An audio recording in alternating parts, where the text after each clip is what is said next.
Good evening and salutations, my GH fans. You know, how do I sit there and put this? In this episode, there is two disappointments when it comes towards the male race. One is Valentin, and the other is Michael.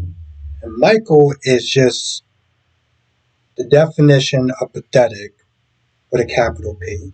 This is the second time that he's pretty much allowed the mother of his children to just let them just walk away to his child, and he's just like, okay.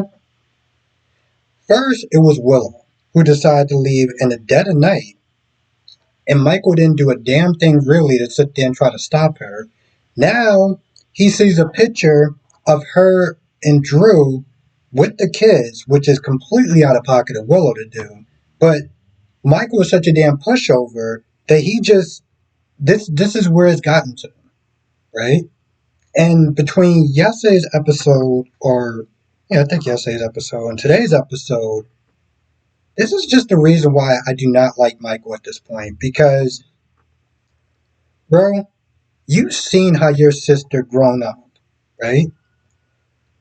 Christina resented her father, but I felt like in a lot of ways she also resented Michael because Christina knew that Sonny fought for Michael, okay? But when it came towards Alexis, she was like, I don't know, whatever. And so she always had a certain level of resentment, not towards Sonny, but also towards Michael. So now your child's going to grow up, and he or she's going to be like, why did you sit there and not fight for her for me like you did for Willow? And you know, um, Wiley and Amelia. You didn't fight for me that hard. I mean, granted, yes, I do think it's out of pocket for Willow to. I mean, I do think it's out of pocket for Sasha now to be all like, oh, the danger and this, that, and the third with your family, but you weren't sitting there thinking about that way back when. You weren't thinking about way back when you were sitting there bumping and grinding and just having a good time. But now all of a sudden, oh, the danger and your family's toxic. Oh, well, too bad. The man has rights, but they only work if you sit there and you fight for them. So I don't understand why is she so determined to sit there and have this child completely on her own. Like she wanted to sit there and take any sort of financial help from Michael. I'm like, damn, he can't even sit there and give you money. Like, what do you? What is her plan, by the way? Since she won't be getting any money from him, what is her plan? Hell, she was about to sit there and skip town. He had to sit there and beg her to stay, and she is gonna want to stay. Um, she'll probably get help through like family and stuff. And I'm like, boy, you're gonna be struggling. You don't have to. Like what Sasha's doing is not really making that much sense. Even on that note, um, Nina. I'm gonna get to Nina in a minute. Let's talk about Valentin for a minute. And this is a reason why he's also a disappointment. Nowhere near as disappointing as Michael, but he is still a disappointment.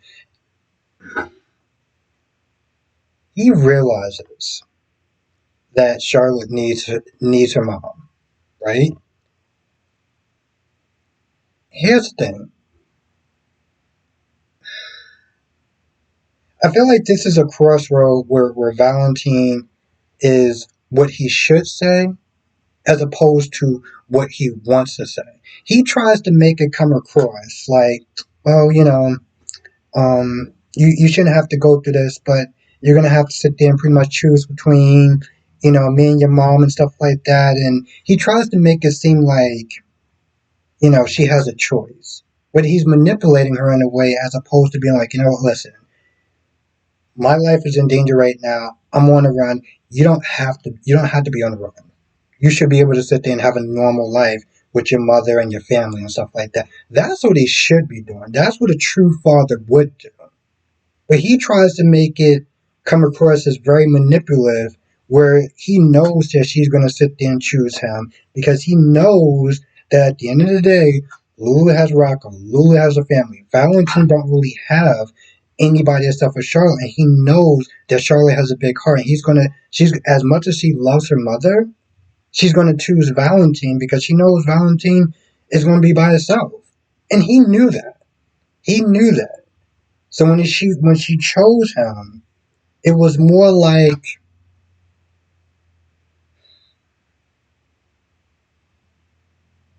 I don't know how to sit there and put it, but it's like he tried to set up an answer where he knew he was going to be right. He knew that giving her that choice, the way he talked to her, was very manipulative in order to get an outcome that was going to serve him. And that's exactly what he wound up doing. Now, Lulu, on the other hand, I understand that she didn't ask Dante for help. And she felt like she was close to Smith there, getting him to hand over Charlotte, right? But here's the thing, though. Dante's like, that sniper followed you there. And every time that you sit there and run into danger, you're going to be putting Charlotte in danger at this point. Let the professionals handle this. On top of the fact that you had a son who has been by your bedside for the last past 4 or 5 years. Valentin's going to protect Charlotte. You need to sit there and be there for your family. And she's just wilding out at this point, like, I'm going to do what I want to do. I'm going to do it however I want to do it. And also, that shot could have wound up killing her, could have wound up killing Lulu. And she don't care about that either. And at this point, Dante's like, you're letting Sam's sacrifice go in vain. Because at this point, you don't even give a damn about your own life. And that's the truth of the matter. And he just leaves, and she gets so upset. But I'm like, you're upset because you know that he's right. You throwing stuff, doing this whole little temper tantrum thing like you're 12 years old, boo. Like this, like, what are you doing? I was with her to a point, but then I was like, that sniper followed you. That sniper could have easily grazed or hurt Charlotte. You're not doing anybody a favor by what you're doing. Now, after Isaiah tells Sonny how serious it is, that he gets help, that he talks to a doctor and stuff, and Jason comes in and he tells Jason the same thing.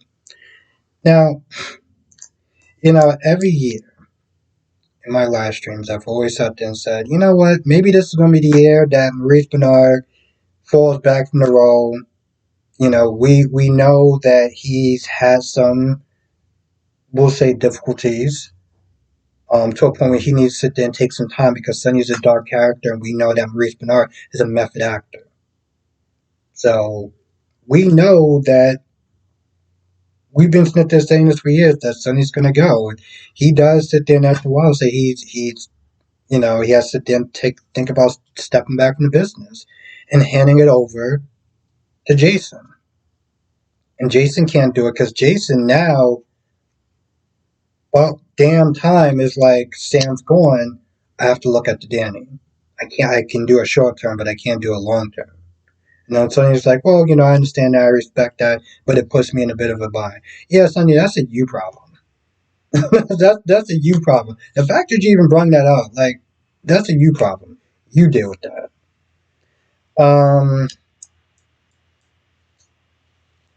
I saw a preview. I'm not going to sit there and say what it is, but I will sit there and say that my guy Grams TV sent it to me on Instagram from Sabrina Faith. So, if you go over Sabrina's Faith channel, you may sit there and see a preview that you may or may not like.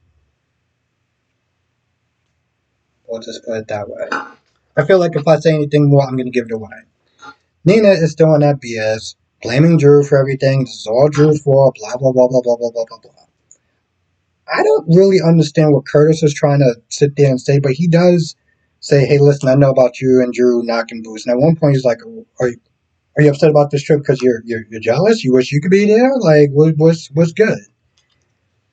I think what Curtis is trying to say throughout the whole time, which really didn't make any sense to me of why he went around it, was if you want to sit there and save Willow like you claim you do, because it's all Drew's fault, big bad Drew, and Willow is innocent in this whole thing. Tell the damn truth. You want to sit there and show what kind of person that Drew is. Tell her. Tell Willow. Let the chips fall where they may. You may sit there and wind up, having a distance relationship with her, but just save her from Drew. And isn't at the end of the day, isn't that more important? No, of course not. It's not important than her need to sit there and be loved. Because that's the type of person that Nina is. Nina would rather sit there and let Willow be with somebody who she detests and think is a terrible person because she gets the love from her. And that's what that matters more than getting her to sit there and see what kind of person Drew really is. And that's just sad and pathetic. But that's also Nina. Um,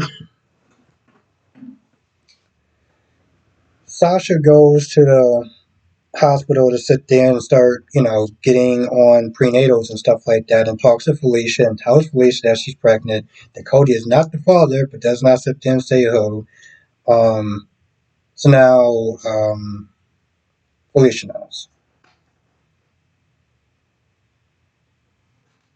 What else happened in this episode?